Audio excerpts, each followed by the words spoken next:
Punten Kang, boleh sedikit Kang? Ya, Kang, sekali lagi dong Kang. Jadi pihak keluarga ini masih menganggap bahwa si Shane Lucas ini tidak terlibat dalam kondisi adalah Shane Lucas. Oh iya.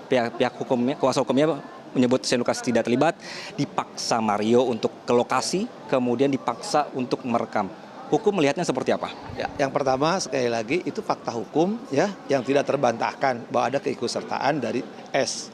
Soal pengacara mengatakan bahwa dia dipaksa, ikut serta dan sebagainya itu soal lain. Biarlah di pembelaan kita lihat nanti. Tapi faktanya sekarang pertanyaan pertamanya, kok mau sih moto orang sedang melakukan kejahatan, kenapa bukan lapor? Oke.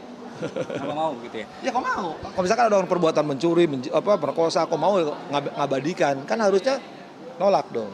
Oke, kenapa mau? Jawaban dari kuasa hukum adalah karena ada tekanan. Ya tekanan kan apapun juga bisa melakukan. Kan dia tahu itu perbuatan dilarang, pasti tahu resikonya. Nah ketika dia mau melakukan karena tekanan, ya resiko dia berhadapan, artinya kena penyertaan. Oke, tapi hukum tidak bisa melihat itu sebagai paksaan, Kang? Enggak, paksaan itu gini, hukum itu mengenal alasan menghapus, alasan meringan, ya, atau peniadaan hukum pidana karena pemaaf, ya, atau pembenaran.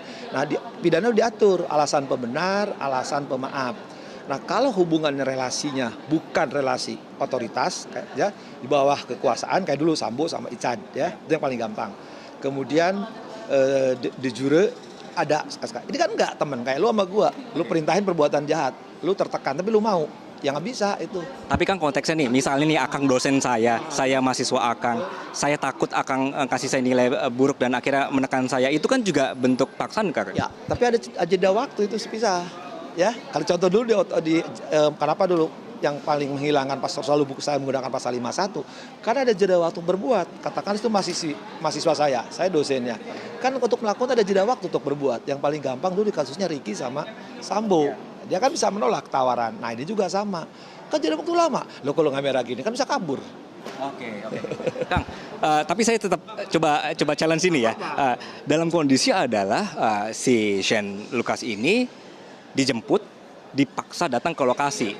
Itu kan dia tidak ada waktu, Kang, untuk menilai seperti yang Kang bilang tadi. Ya.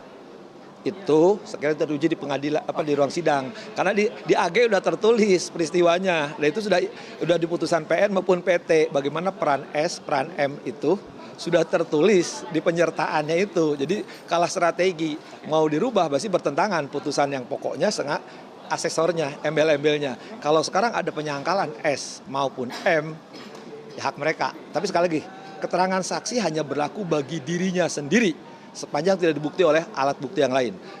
S maupun M kuat nggak kalau dari satu alat bukti? Kan hakim meyakinkan dua alat bukti. Dua alat bukti misalkan yang paling gampang, ya. Nganiaya jelas M. S turut serta jelas. Ada alat bukti videonya. Korbannya ada. Keterangan ahli ada. Nah kalau dia mengatakan lain-lain, siapa yang menguatkan S? Sementara S sama M aja berbeda sekarang kan, saling sangkal menyangkal kan.